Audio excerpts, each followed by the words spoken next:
Hello and welcome to the Readings from the Pavilion End podcast. Another new departure today, an actual discussion.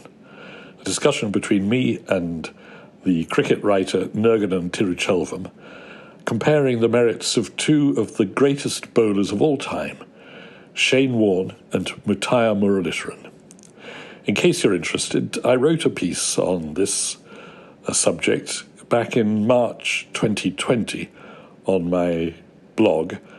The piece is called, I think it's the 20th of March 2020. The piece is called Clash of the Titans.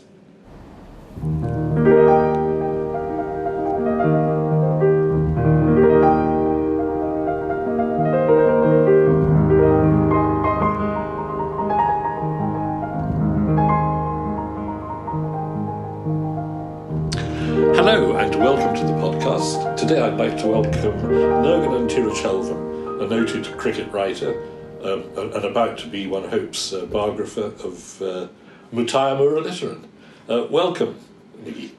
Thank you very much, Bill. I don't know whether the biography will ever come to pass, but I certainly have been following Murali and a number of other cricketers over the years. Well, yes, and today we'll be discussing undoubtedly the two greatest spin bowlers of the last half century, if not before, Muttiah Muralithar and Warne. And just to get a few statistics out of the way first, everybody will know these basic stats. Both of them started, they were more or less contemporaries. I think Warne was a bit older than Murali. They both started their test careers in 1992. Murali, as we all know, got 800 test wickets at an average of 22. Warne got 708 wickets at an average of 25. Murali topped 5 wickets in innings 67 times, 10 wickets in a match 22 times. These figures are almost off the scale. Warne came second. He got 5 wickets in innings 37 times and 10 wickets in a match 10 times.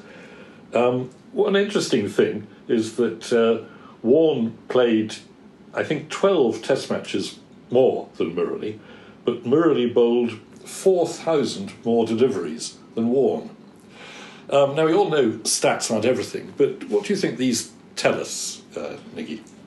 Well, one thing you must understand is the difference in stature between the sides that they played for. So when Murali made his debut, Sri Lanka had only played Test cricket for 10 years. When Warne made his debut, Australia had been playing Test cricket for 115 years. So Australia had a 105-year head start on Sri Lanka. Sri Lanka was a minnow, the weakest team among the Test-playing nations. Australia was way up there. Before Murali made his debut, Sri Lanka had only won 2 Test matches. That too with the help of the umpires. There were 13 playing on the Sri Lankan side. In the case of Warne, he was coming from this vast cricketing heritage where they already had the likes of, even in the team that he was playing for, there were people like Craig McDermott, Bruce Reid, very accomplished players there, Alan Border. So Sri Lanka was just coming through the ranks. And Murali was almost like the savior of Sri Lankan cricket, because it was only after he came into the side that Sri Lanka started winning test matches. Whether it was home or away, he was the principal cause of Sri Lanka's success in those years. What about, of course, they won the World Cup in 1996. That's correct. Long before England ever won it. Was Murali a critical factor in that victory? Because people often say, well, it was really the batsmen, especially the openers, who made a difference, and people like Aravinda de Silva. So the Sri Lankan 1996 victory was a remarkable event for many reasons, and one of the factors is that Sri Lanka was the first and possibly the only side to win a World Cup without bowling out another side. So the formula they figured out was to have attacking batsmen and defensive bowlers. Murali was probably the only really attacking bowler, but even then, at one-day cricket, at one day level, he wasn't such a strong figure as he eventually began, because he eventually became a phenomenal one-day cricketer as well. He holds not just the test record, but also the one-day record. Although I think we can say that had Warne not been playing for Australia in 1999, they would not have won that World Cup. For sure.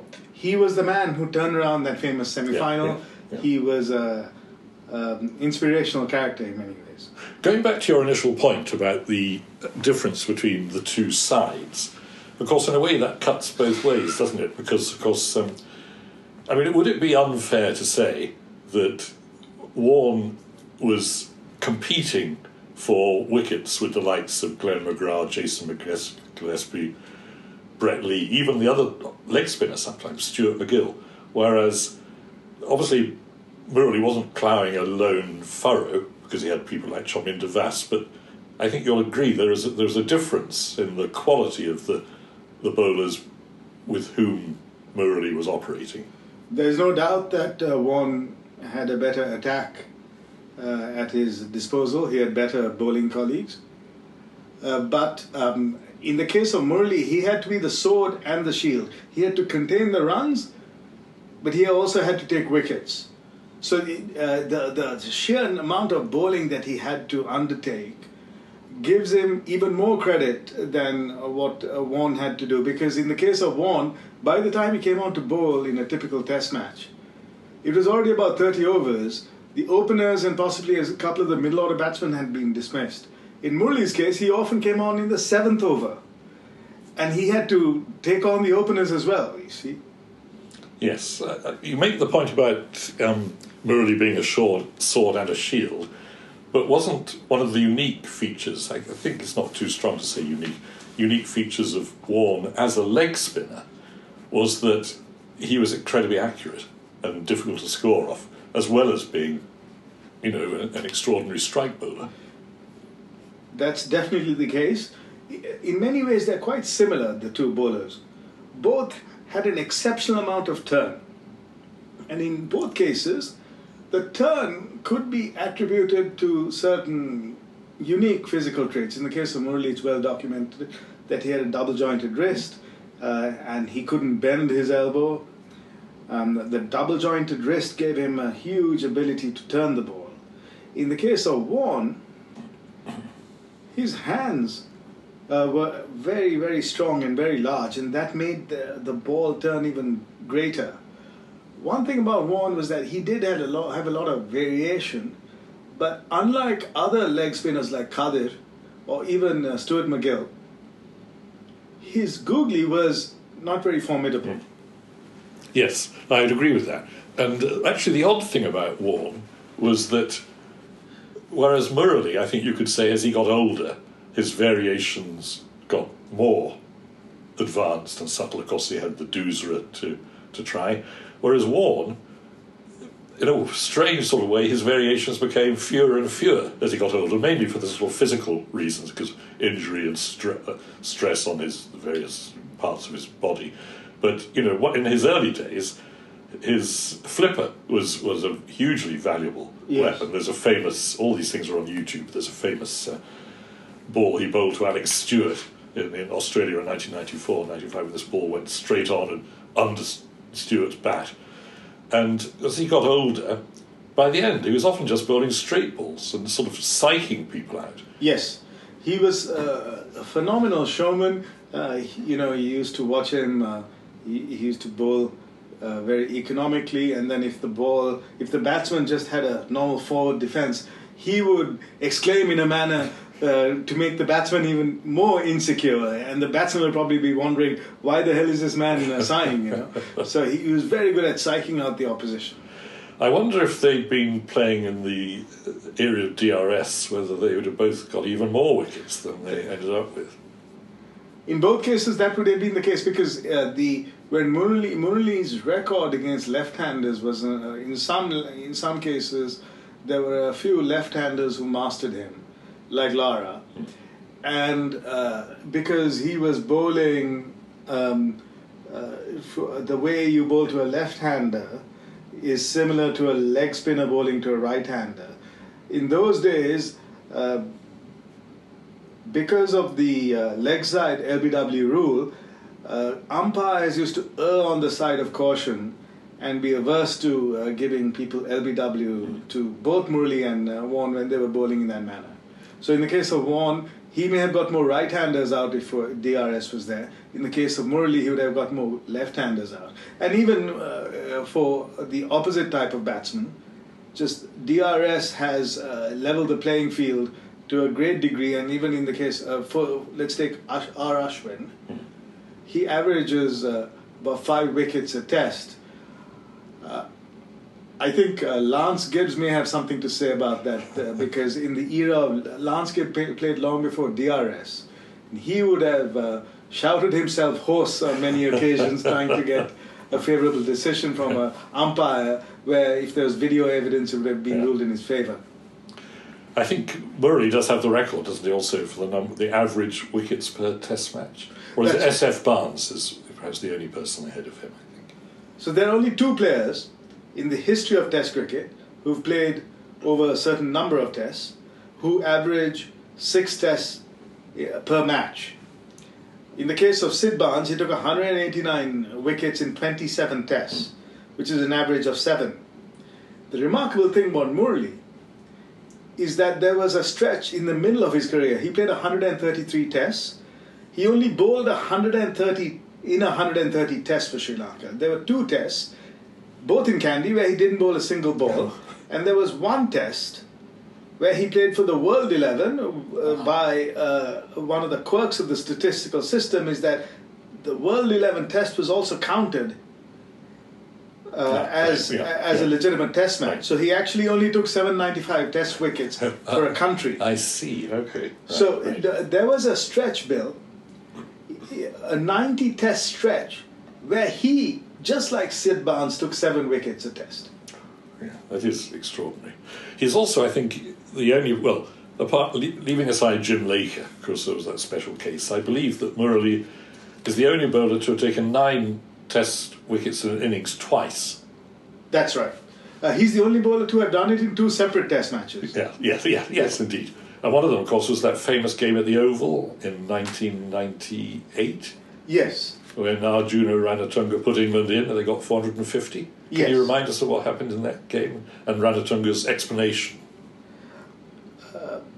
Well, Ranatunga's explanation is quite a odd explanation, but let me remind the listeners about that famous test match where Sri Lanka put England into bat. They scored nearly 450.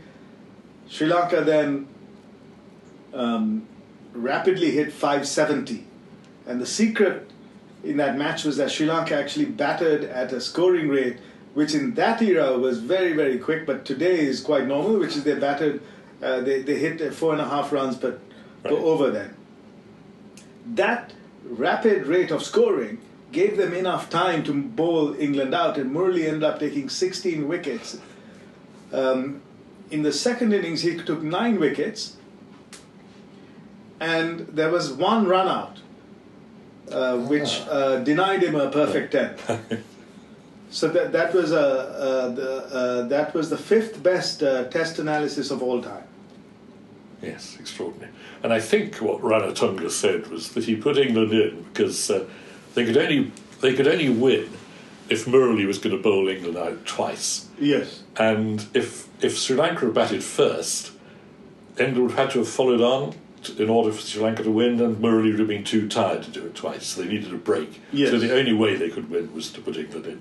A wonderful ex post facto justification of something that did actually work. That may have been valid in hindsight, but Ranatunga did have a habit of putting the opposition into bat, despite the fact that his own bowling resources, except for Murali, was very thin, you see.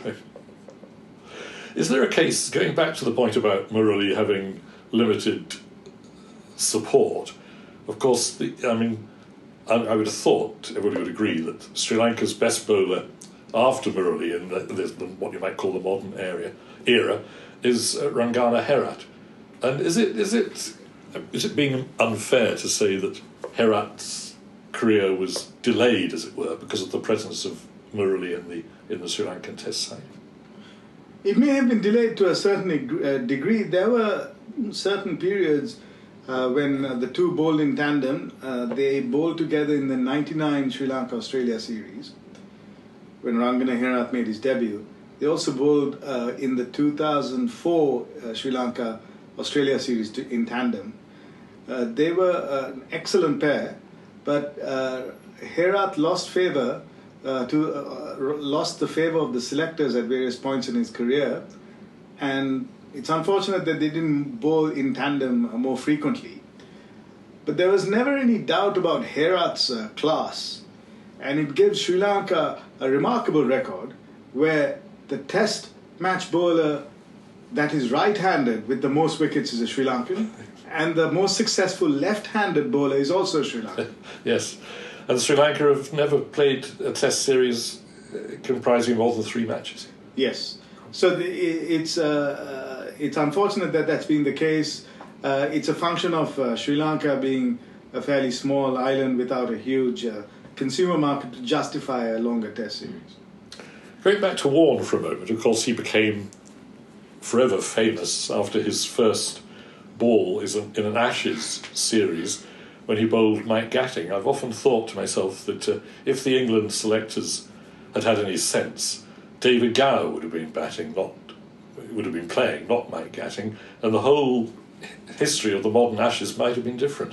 But anyway, he bowled that extraordinary ball, and it had an impact which lasted for 15 years, because when Warne played in his last series in 2006, 2007, there was a match there which I always think of it not similar to that Oval Test, but it just shows in very different ways the impact of these two extraordinary bowlers. This was a game, if you remember, when England batted first and got 515 for 7, something like that.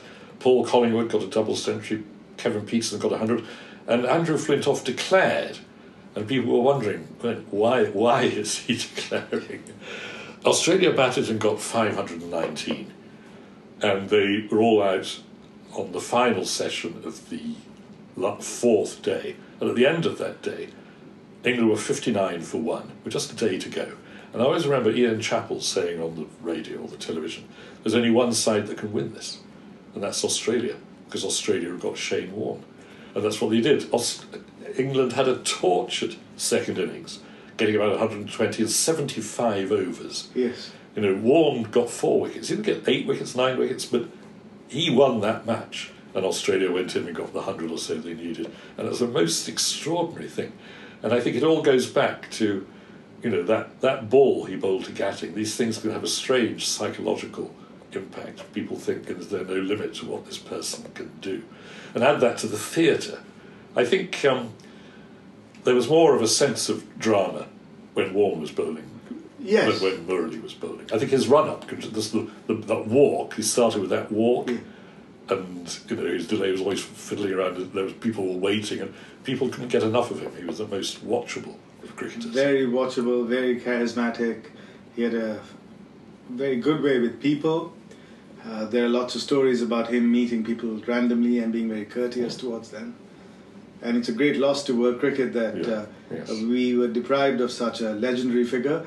He had great promise as a commentator.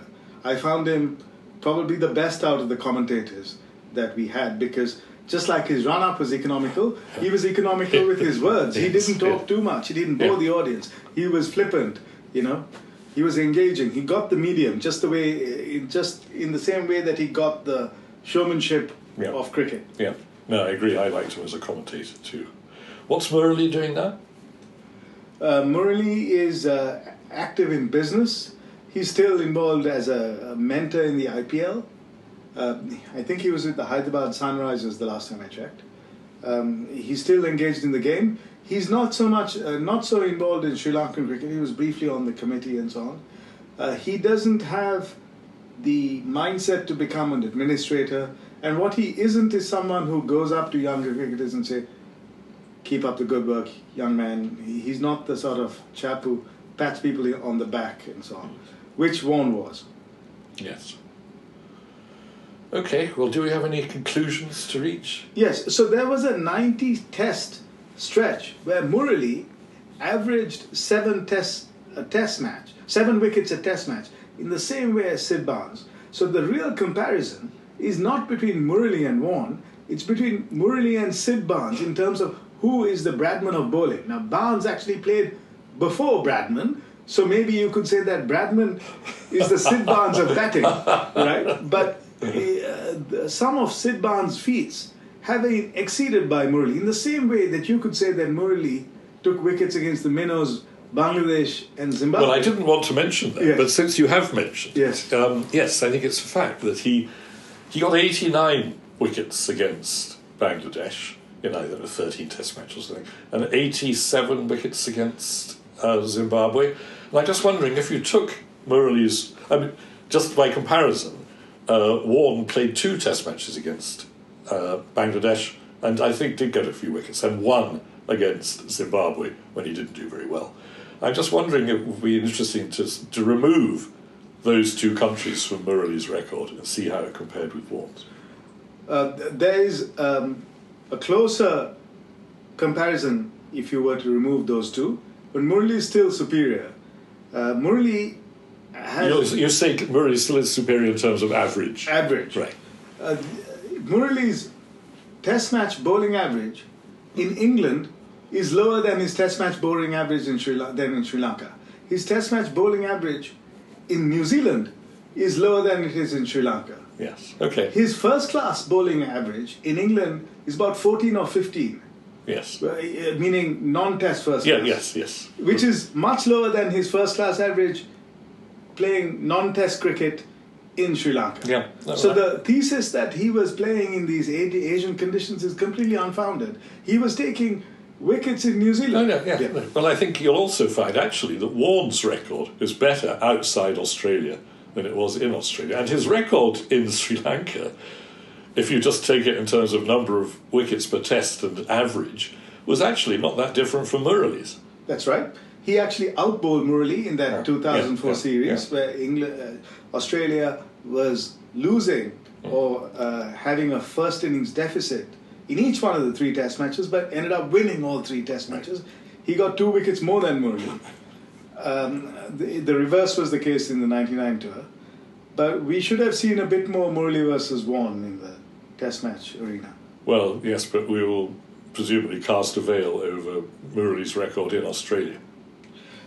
That's correct. He did play 5 test matches. One was for the World 11. Yeah. There were 4 others. One included the match where he was called. Yes. Another was the match before that when there was accusations of ball tampering. But he never, I think in 3 out of those 4 test matches, he never got to bowl in the second innings or the 4th innings. Right.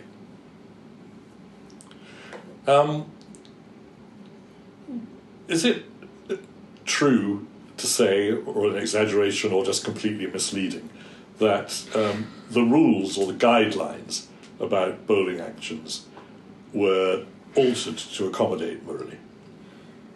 They found in 2004 that it was not just people like Murali or the off-spinners who were under a cloud, but many other bowlers, even Michael Holding, were in contravention of the strict interpretation of the laws. Hence, the 15-degree rule cannot be entirely attributed to Murali. Many other bowlers are in the same category. Given that he couldn't bend his elbow, in a sense, he's the only bowler who couldn't chuck. Yes. Yes. So there is a huge cloud about people's bowling actions.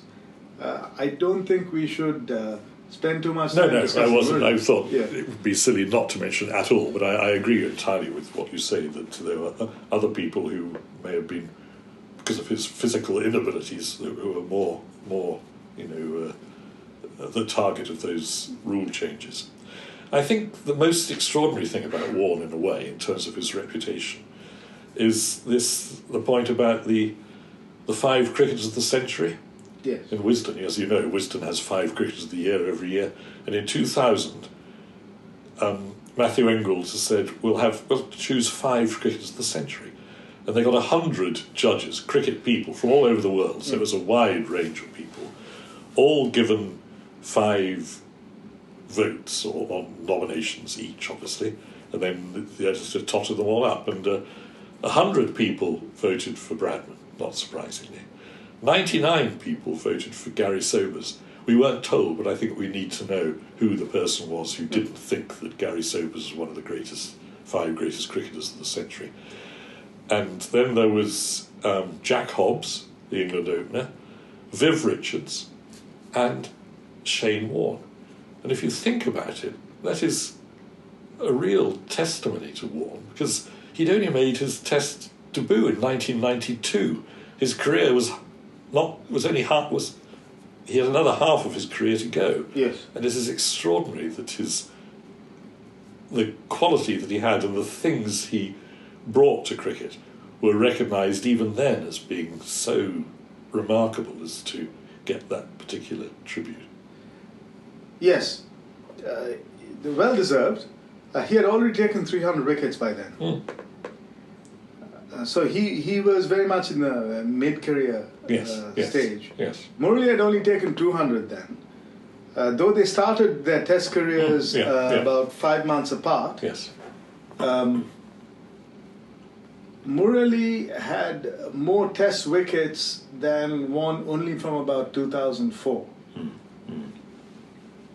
And it's only, in Murali's stature kept on rising. Yes. But there's no doubt that certainly up to 2001 deserves the full credit for being one of the 5 greatest. I would argue that Sid Barnes should have made that list. Yes. Well, yes, that's a very good point. Yeah. It would be interesting. There is, of course, if you look at the volume, that you can see all the results and how many people got got votes. Yes. I suppose they'd say part of the problem, I think, is that Barnes, it was such a long time ago. Yes. That comparisons, comparisons even with the 1950s are difficult, but at least Jack Hobbs was playing a game that was recognisably the same as the game that Vivian Richards was playing. Yes. In the case of Sid Barnes, was it the case that his bowling average was helped by the fact that the pitches were different? Well, in that last series, of course, the most extraordinary thing, his most bizarre figures were that played 4 tests, not 5, but 4, against South Africa in 1913-14, was it? 12-13 maybe. Yeah. Got 49 wickets as an average of sort of 9 or something. And then had a row with the management and left and never played for England again. Yes. And of course those are matting wickets, which may well operated a bit differently. And the South African Test 11 at that time was similar to the Bangladeshis of the early 2000s. Yes. There were periods where they did have some good players, like maybe it was a bit later, and Aubrey Faulkner and players like this. Yeah. Yes. But yes, generally the comparison is difficult. Though Barnes does get into my book on the immortals of English cricket. I'm glad he did. By the way, it's a strange statistical quirk that Murali played 133 Test matches, which is exactly the same number of first-class matches that Sid Barnes played. Murali got 800 Test wickets. Yes. Barnes only got 719 first-class wickets in 133. Well, that is interesting. Yes. Yes. So possibly are you going to argue that the standard of Sid Barnes' first-class opponents is superior to the Test opponents? Well, Barnes had a very unique career, of course, because for an English professional, because he played relatively little first-class cricket, in fact. Yes. He played most of his cricket in the leagues. And yes. Was he the only, or one of the few players to play for England without playing for a county? Well, he did play a few games for county cricket, right. for Lancashire and then for Warwickshire. But most of the time, most of his career, he wasn't playing county cricket. Yes. Of course, Murali, you're right, Murali had a distinguished career with, I think, Lancashire? in playing county cricket. So obviously county batsmen found him very difficult to deal with. Yes. Warne didn't get as many wickets for Hampshire, but he had a huge impact on Hampshire. They almost won the championship under his captaincy. Yes. So Murali's county championship average is 10 rounds lower than Warne's. It's 15. And it's actually even lower than Sid Barnes's county championship average. Okay, so I think your next piece of work is going to have to be the comparison between Murali and Sid Barnes. The only two who have taken 6 wickets a test. Yes, and it is remarkable. Okay, well, thank you very much indeed, Nicky. That was a pleasure to have you on the podcast. It's a great pleasure. We look forward to further discussions on cricket. Absolutely. And it's an honour to speak to such a great scholar on the game. Thank you very much.